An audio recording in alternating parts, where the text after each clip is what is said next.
Today I'll be cutting some white cedar.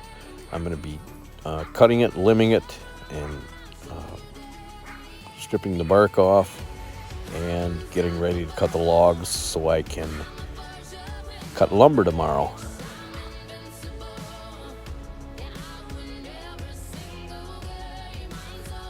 It's warm out here. It's only about 90 some degrees. I am going to peel this tree so I can cut logs out of it tomorrow. Actually cut lumber out of it.